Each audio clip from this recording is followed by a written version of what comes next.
Hello everyone! Today we're making a cappuccino cake. Chocolate layers with coffee added inside. Cream with coffee, soaking with coffee. In short, guys, eat a piece of cake and you'll be energetic all day. It's such a delicious soaked moist cake. You'll be making it very often. Cream made from cream. It's beautiful and delicious. Let's start cooking. The first thing to do is preheat the oven to 180 degrees.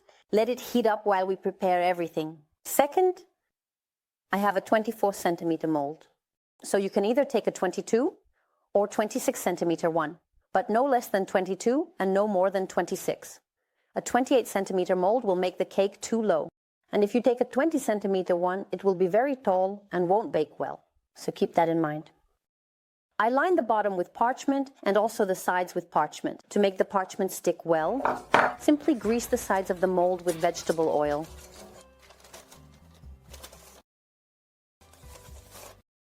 Place 6 eggs into the mixer bowl where we will beat them. A mixer is absolutely necessary. Using a whisk will take a very long time. First, we beat the eggs without anything else. Start at a low speed, then increase it.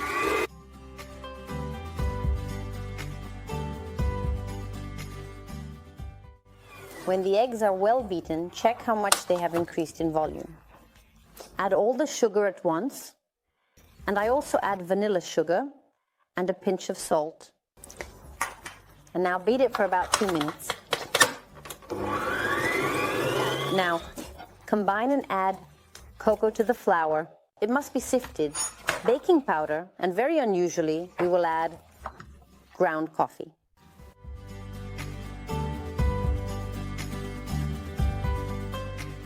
So, sift everything, like this. Mix with a spatula. By this time, your oven should already be preheated. Look how fluffy everything is, and how aromatic the sponge cake will be from the coffee. You won't feel the coffee granules, don't worry, everything will be fine. Add the melted butter, like this, in 2 or 3 additions. And we get a delicious buttery coffee sponge cake. Now take the baking form. Pour the batter in here and quickly into the oven. It bakes for about 30 to 40 minutes. Check with a wooden stick to ensure there's no wet batter. I will be using my favorite coffee. It's Brazil Santos from the company Yukof. I already talked about this coffee once during a live stream. I posted a video tune on Instagram about the current discounts. I will leave all the information and talk about this coffee at the end of the video. So, let's open the mold. My sponge cake was in the oven for about 35 to 40 minutes. Remove the parchment paper. So look, if there's a dome, this is what I do. All right, let it cool completely. And we'll prepare the filling. For the meringue filling, I will need 2 egg whites. Put them in the mixer and start by beating just the egg whites until they increase in volume. Start at a slow speed, then increase it. When the egg whites are whipped like this and hold their shape well, I add the sugar. I also add potato starch here. You can substitute it with cornstarch, any kind.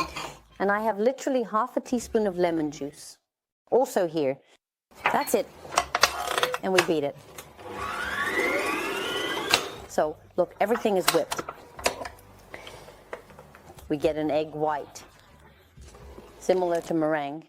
You see, it holds its shape well. I take a mold with a diameter of 24 centimeters. I make sure to grease the sides with vegetable oil so that the parchment sticks, and I place parchment on the bottom. So you can use a mold with a diameter of 26 centimeters, but no more, and no less than 24. Otherwise, the cake will be either too low or too high. So, I place the parchment here. It sticks perfectly. Transfer the egg white into the mold. I need it to rise no more than 2 centimeters. Well, approximately around 2, because I just need a layer for the cake. So don't worry. For some it will be a bit higher, for others a bit lower. It will all depend on the power of your mixer and the power of your oven. I set it to approximately 130 degrees and bake in the oven. So look, if you don't have a convection mode, slightly open the oven door so the meringue dries more. It will bake for about an hour. My meringue layer is already ready, so it can dry from 1 to 2 hours. It depends on the humidity. If it's raining outside, babe, then it might dry for a long time. Everything depends on the humidity in the house. So we take off the edge. You see, it should be low like this, or like a layer in a cake. If yours is more gooey inside than mine, it's not a problem. I even like it more that way, because it's like, well, if I press it, it's certainly dry inside. But if yours is more moister than mine, it's not a problem. It's a layer in a cake. It will be delicious in any case. So, my sponge cake has cooled down. The layer is ready. We can assemble the cake. We need to brew coffee with milk. I made my favorite cappuccino. Add a tablespoon of sugar here and mix it all together. This will be the soak for our cake, and we will add a little coffee with milk or cappuccino, whichever you made, into the cream. What could be better than delicious and aromatic coffee, especially in the morning? What's the difference between store-bought coffee and the coffee I drink? Be sure to watch at the end of the video. While the cappuccino is cooling down, let's cut the sponge cake. I will cut it into 3 parts. If you baked your sponge cake in a multi-cooker, it might rise a bit more. Then you can cut it into 3 parts. It depends on how it turns out for each person. In the oven, it's cut into 2 parts. It turns out porous and beautiful. So look. Voila. Look at this beauty. And now an important moment. The aroma of this sponge cake. It smells like coffee with chocolate. This is just really cool. We take 33% cream, very cold, straight from the fridge, and put it in the mixer. Here we whip the cream until it increases in volume. In general, we will see that the cream is starting to form. Into the whipped cream, we add powdered sugar. And now we whip it with the powdered sugar. So look, my cream is whipped. It turns out very thick. Look, it shouldn't fall. The only thing is, if you're not sure about your cream, add a cream stabilizer according to the proportion written on the package.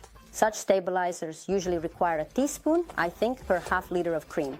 But that's only if you're not sure about your cream. I removed 2/3 of the cream, leaving only 1/3. Well, divide it into 3 parts and leave only 1 part of the cream. Like this. You need to sift cocoa here to get the color. Such a beautiful color gradient. Literally about, well, a teaspoon. Now mix the part with cocoa. Look, you can add a little more cocoa. It's up to you. It depends on what color you want to achieve. Also, into the cream, the dark one, I add about 2 tablespoons of cappuccino. Like this. Adjust the amount of cocoa yourself based on the color, and use good quality cocoa to achieve a chocolatey taste.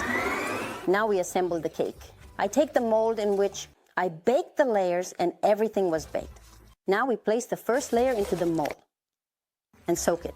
And then we soak the second layer.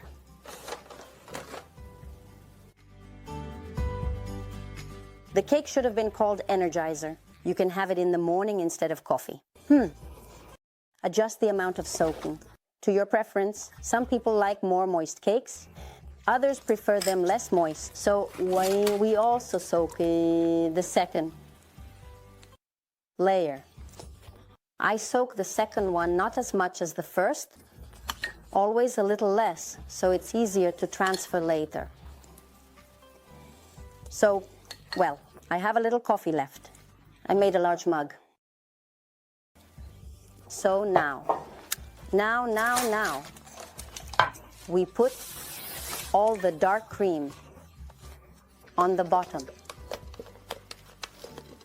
Smooth it out. Now take the meringue, a layer of meringue. Mine has dried out, it's crunchy.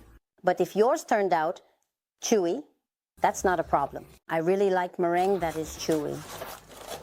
So, you know, it depends on personal preference.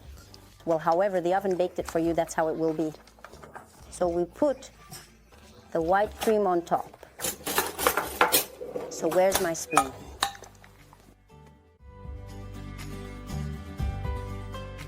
We cover the cake with the second layer on top.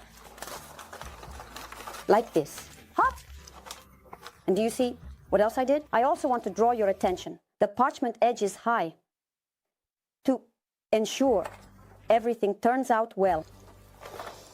So I press it down like this.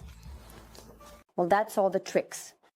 So look, now we send all this beauty to the fridge for, well, at least 4 hours.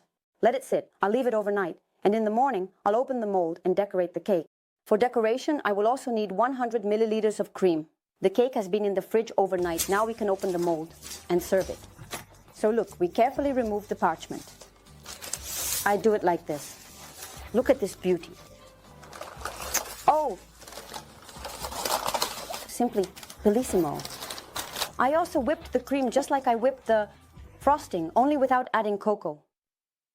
Like this. We put all of this on the cake and spread it on the sides and top of the cake. I just make beautiful waves to resemble creamy foam.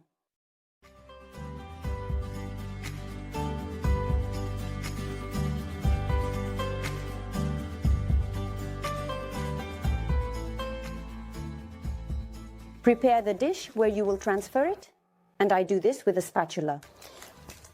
I lift with the spatula, helping with my hand. Like this. Just like that. Hop. A little further, yes, like that. All done. What a beauty. Now I'll show you how to decorate a little more on top. To simply make a very beautiful cocoa pattern, you need to gently and carefully put cocoa in a sieve and lift it carefully higher. Watch.